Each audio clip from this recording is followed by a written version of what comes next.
morning, students. Today we are going to next point, that is spermatogenesis. That means we have studied about primary sex organ, that is the testes, then secondary or accessory ducts and glands. So what is the role of accessory ducts and glands, that we have completed. Now before going for female reproductive system, first we will study about spermatogenesis, then we will go for total female reproductive system. Now spermatogenesis. In your textbook they have given gametogenesis, and in that gametogenesis there is the presence of spermatogenesis and oogenesis. So I have taken separately this is spermatogenesis. Now first we should know what is gametogenesis. Gametogenesis. The process of formation of gametes is called gametogenesis.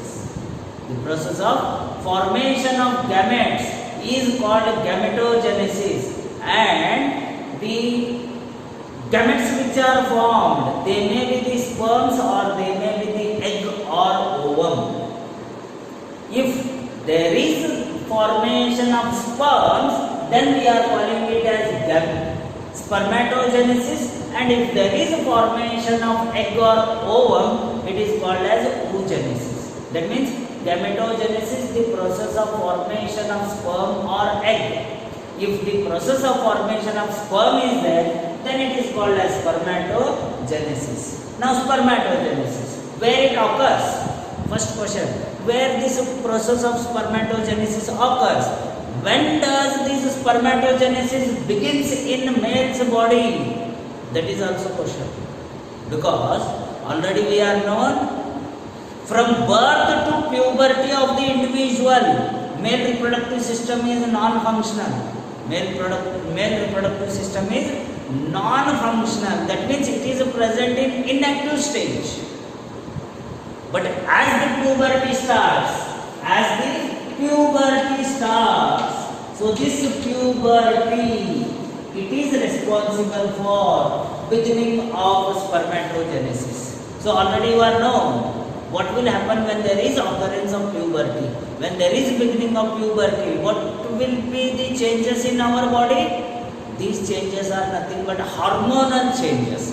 And these hormonal changes, it leads to development of secondary sexual characters, as well as these hormonal changes, they convert the inactive male reproductive system into active male reproductive system. And when there is activation of male reproductive system, the process of formation of sperms begins, and this process of formation of sperms, it is called as spermatogenesis. We have studied structural and functional unit of testes. It is nothing but seminiferous tubule. Now this seminiferous tubule, it gets activated, and inside the seminiferous tubule, whatever the spermatogonia are there, these spermatogonia, they go for spermatogenesis. So these spermatogonia, they are also called as sperm mother cell. Now, as there is a beginning of the puberty, spermatogonia, they repeatedly go for mitotic division. As mitotic division occurs, it leads to formation of number of cells, and these cells, when they increase in size, these are called as primary spermatocytes. That means here, if you want to know how the spermatogonia, they are converted into primary spermatocytes, keep in mind, just take one spermatogonia, one sperm mother cell. It divides mitotically. There is a formation of two cells. Now these cells, they go for again mitotic division, formation of two. These two again go for mitotic division, formation of two. Now this cell again, it goes for repeated mitotic division. But this cell, it changes. It gives two cells. These cells, they enlarge in size, and these are forming the primary spermatocytes. So as human body, it is made up of diploid condition. Spermatogonia, they are 2n condition. These are also 2n condition. Primary spermatocyte, they are also 2n condition.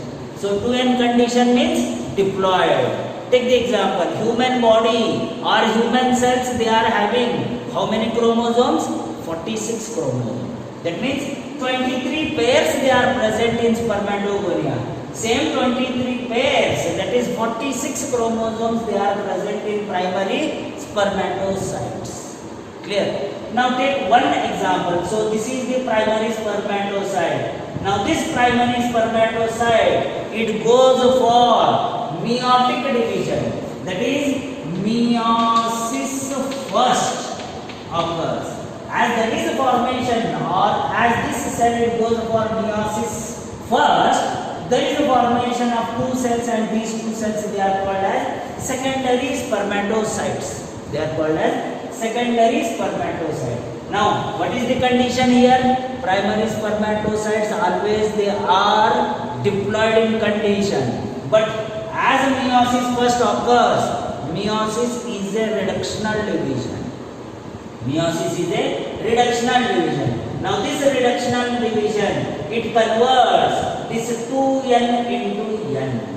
It converts 2n into n. That means diploid cells they are converted into haploid cells. Diploid cells they are converted into haploid cells. So secondary spermatocytes they are haploid. Primary spermatocytes they are diploid. Spermatogonia they are diploid. Diploid means here there is presence of 46 chromosome. Here also there is a presence of 46 chromosome. But as meiosis first occurs, there is occurrence of n condition, that is only 23 chromosomes are present here. 23 chromosomes are present here. Now, this secondary spermatocyte, it goes for completion of the meiosis, that is, there is occurrence of meiosis second. There is occurrence of meiosis second. Meiosis second is also called as equational division, or meiosis second it is also called as mitosis. That means here secondary spermatocyte it gives rise to two cells. This one gives rise to two cells. So there is a formation of spermatids.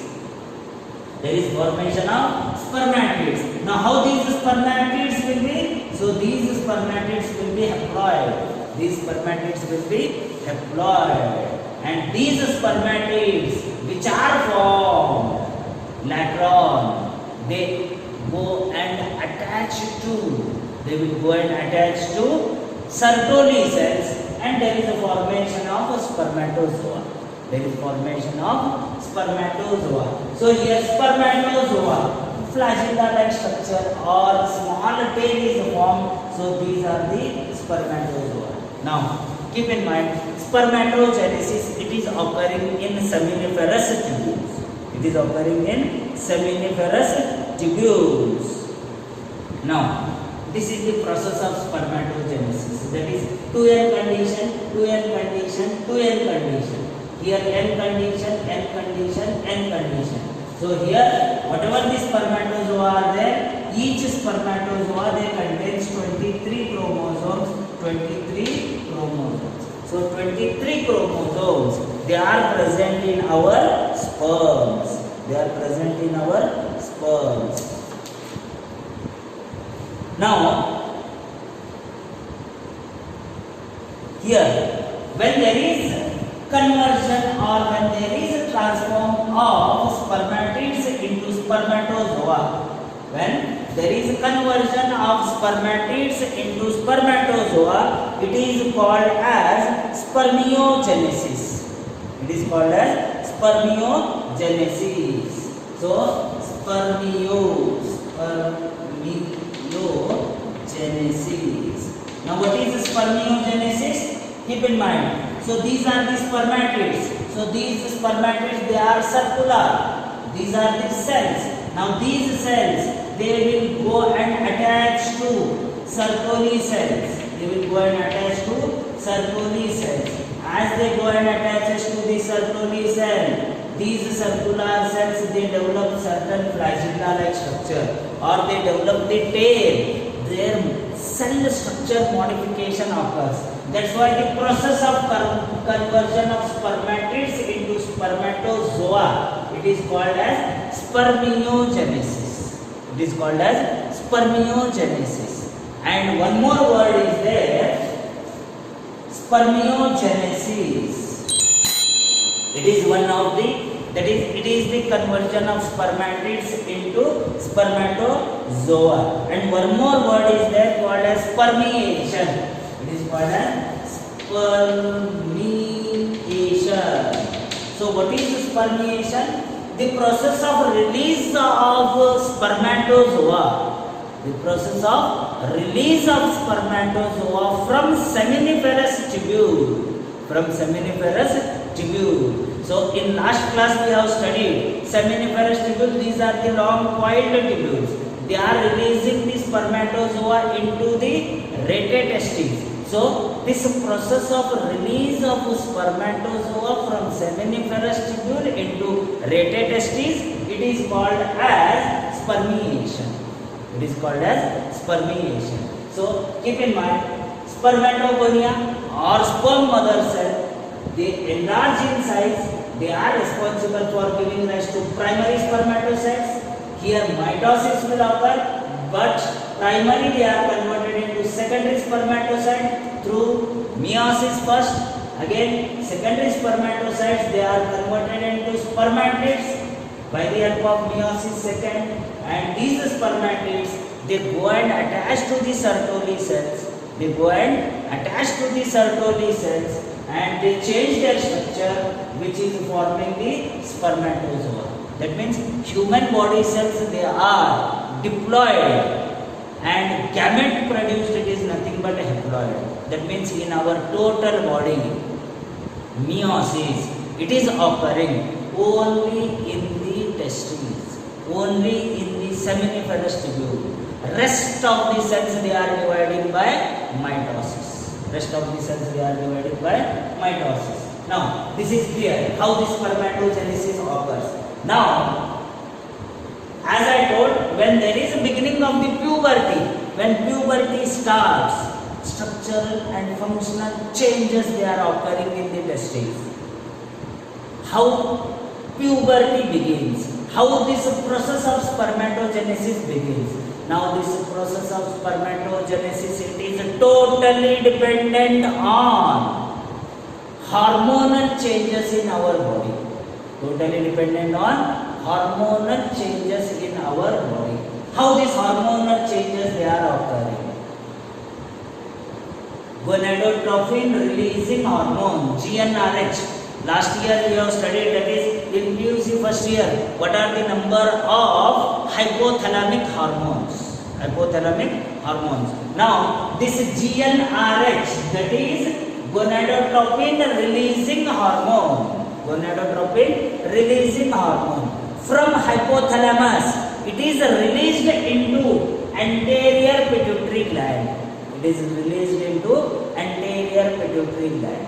That means when males, when they are coming at the puberty stage, up to puberty, that is from birth to puberty, gonadotropin releasing hormone is not secreted in our body. When puberty begins, gonadotropin releasing hormone, it is released from the hypothalamus, it enters into anterior pituitary. It activates our anterior pituitary, and this anterior pituitary, it is producing two types of the hormones, that is LH and FSH. LH means luteinizing hormone and FSH means follicular stimulating hormone.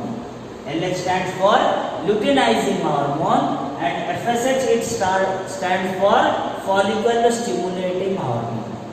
Now, from pituitary gland, these hormones they are released in our blood, and through blood they are entering into, what is this? They are entering into our testes. They are entering in our testes. That means LH and FSH, they are released by our anterior pituitary into the blood.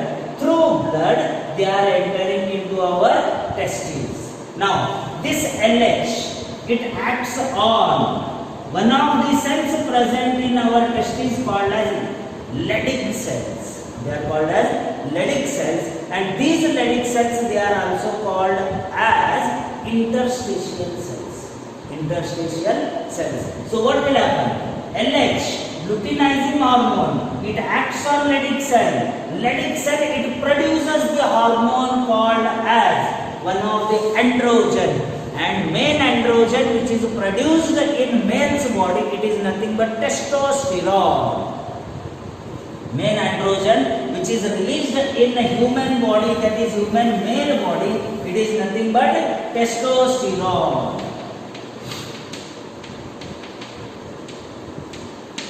Now Leydig cells, they are releasing the hormone called as androgen, and this androgen, it enters into seminiferous tubule, it activates the spermatogonia, it helps in beginning the process of spermatogenesis.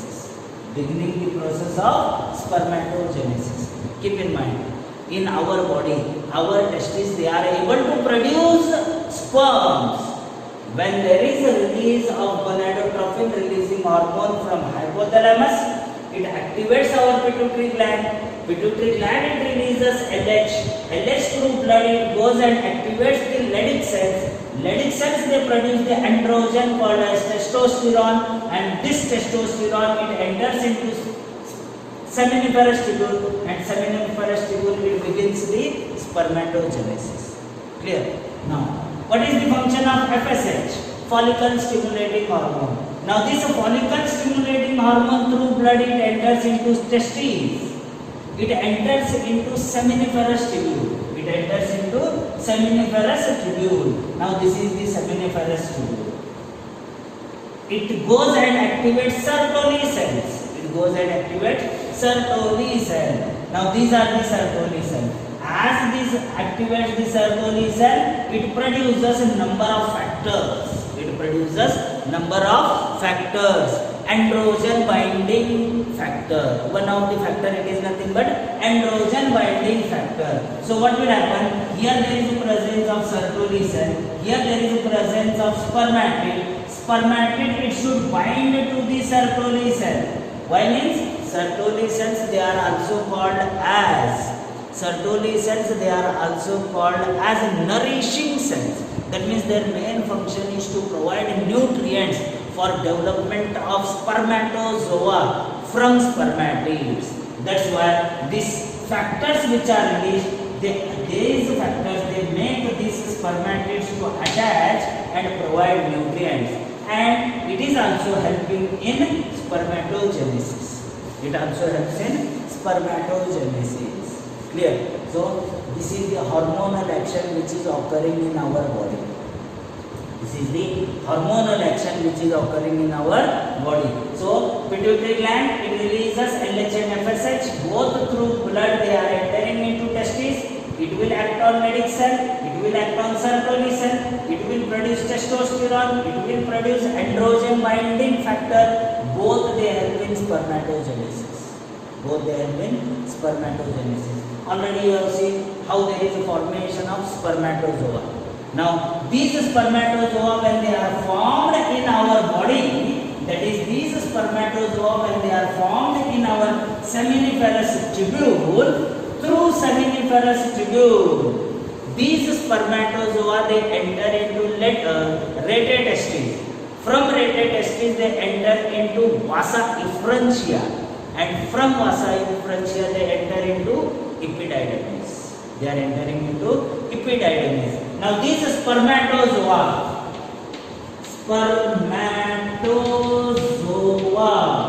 when it enters into epididymis, in epididymis there is maturation of sperms. Maturation of sperms. So these spermatozoa, they are stored in epididymis, and their maturation occurs, and these sperms, they may remain in epididymis for at least 4 weeks. They are remaining. That means epididymis, it is helping in storage and maturation of sperms. That means 4 weeks time is there. Maturation of sperms, they are occurring in the epididymis. When maturation occurs, spermatozoa, it is converted into completely matured sperm. It is converted into completely matured sperm. Now this is the structure of this sperm. This is the structure of this sperm. So epididymis, it stores this spermatozoa for 4 weeks, then maturation occurs. So after maturation, sperm, it is made up of head, neck, middle piece and tail. Sperm it is made up of. So this is the complete structure of the sperm. So our sperm, its body we are dividing into 4 parts. That is uppermost part, it is called as head. This is the neck. This is the middle piece and this is the tail. Clear? Now total sperm, it is covered with a thin membrane, and this thin membrane it is called as plasma membrane. It is called as plasma membrane. So total sperm, it is covered with a thin delicate membrane, and that thin delicate membrane it is called as plasma membrane. So from head to tail, it is covered with a thin membrane called as a plasma membrane. Now inside the plasma membrane, what is present? Inside the plasma membrane, what is present? Now take the portion that is head portion. Now head it is made up of, that means head it is made up of uppermost region called as acrosome, and below that there is a presence of nucleus. There is a presence of nucleus. That means on the head region there is a presence of cap-like structure, and this cap-like structure it is called as acrosome. It is called as acrosome. Now what is present inside the acrosome? So inside the acrosome there is a presence of number of enzymes. There is a presence of number of enzymes. So which type of enzymes are there? Proteases are there and hyaluronidases are there. So proteases and hyaluronidases, these are the enzymes present inside the acrosome. Now what is the importance of acrosome? Just consider here there is a presence of egg. Now this egg it is covered with a number of layers that we will be seeing later on. But as this sperm it touches the egg, so this acrosome it breaks and it releases all these enzymes here, and it is responsible for helping in penetration, helping in making movement inside the egg cell. So there is a presence of acrosomal enzymes which helps in penetration of sperms into the egg cell. Penetration of sperms into the egg cell. So acrosome function.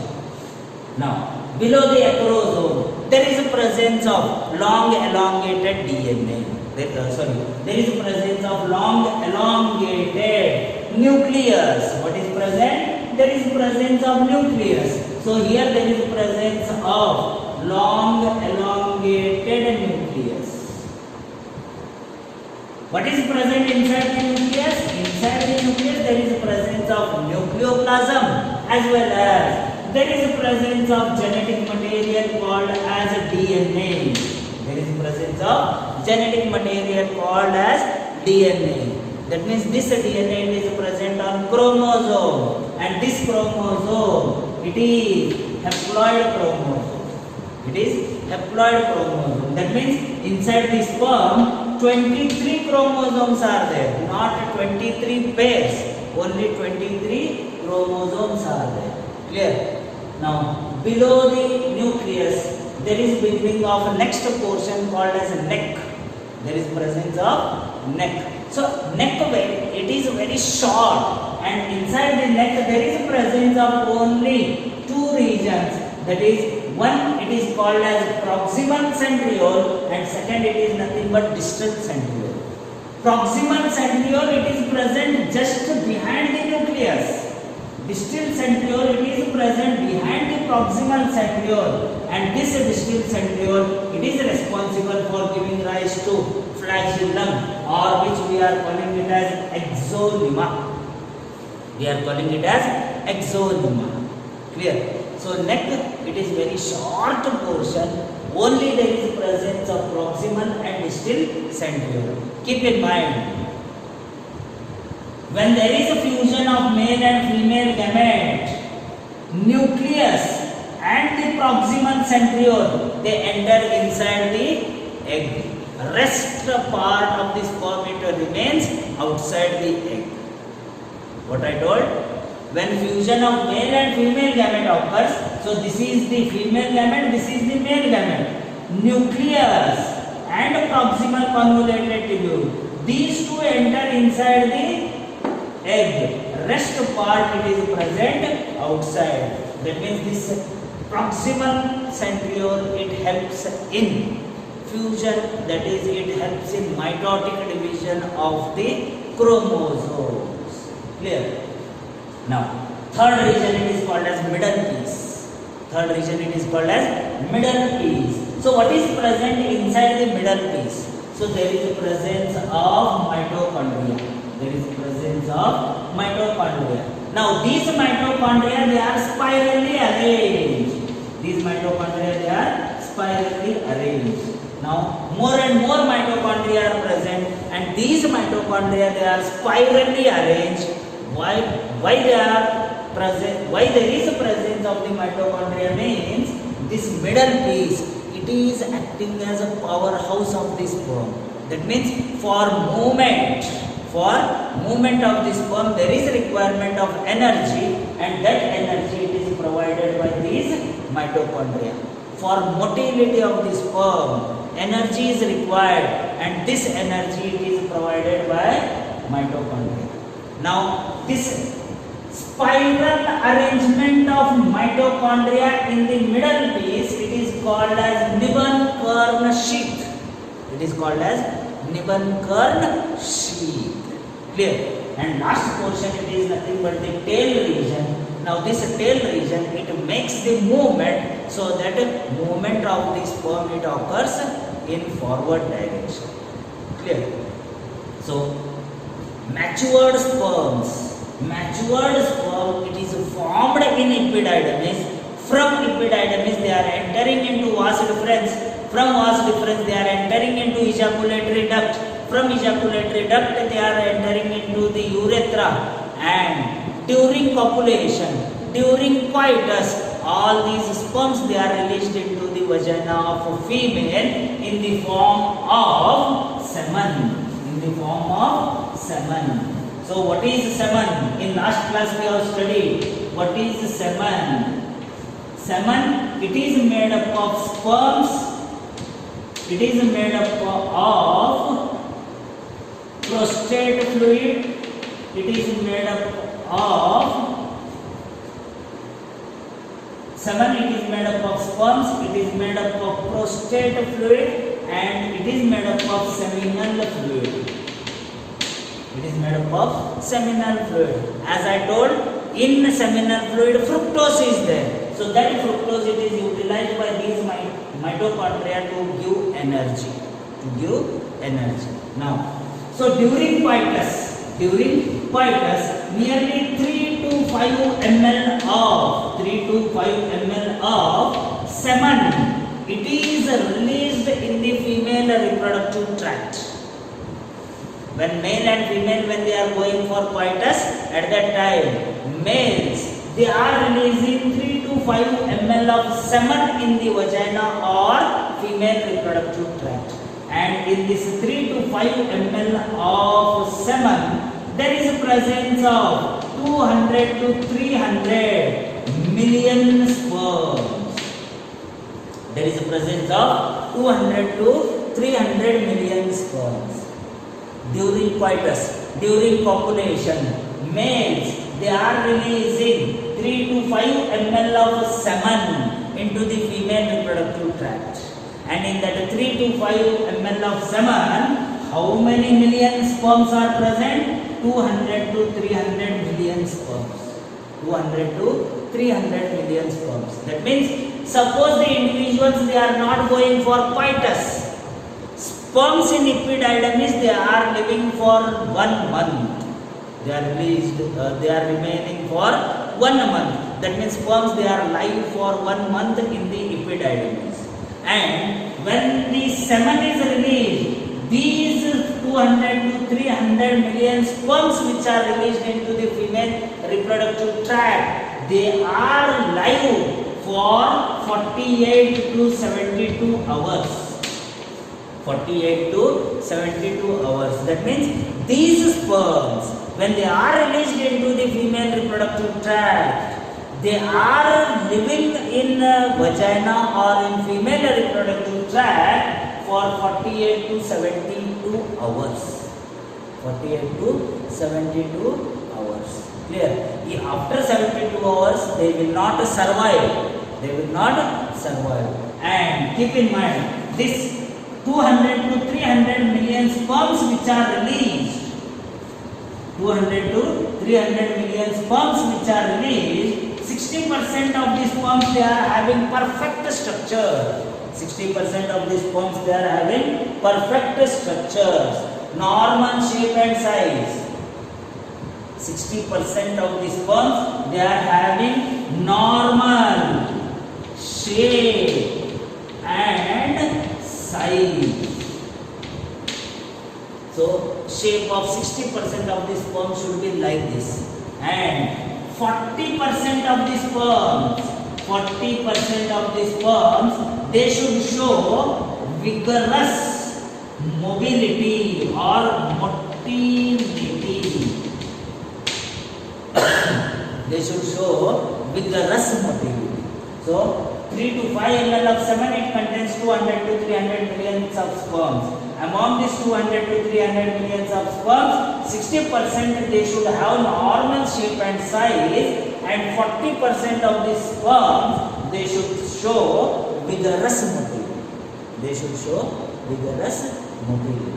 Okay, so today we have studied about spermatogenesis, how the process of spermatogenesis occurs, where the spermatogenesis occurs, how hormones they are playing important role, and epididymis, it is responsible for producing mature sperm, that is structure of the sperm we have studied.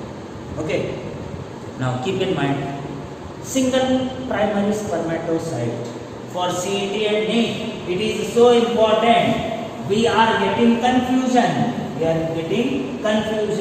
So single primary spermatocyte, just consider this is primary spermatocyte.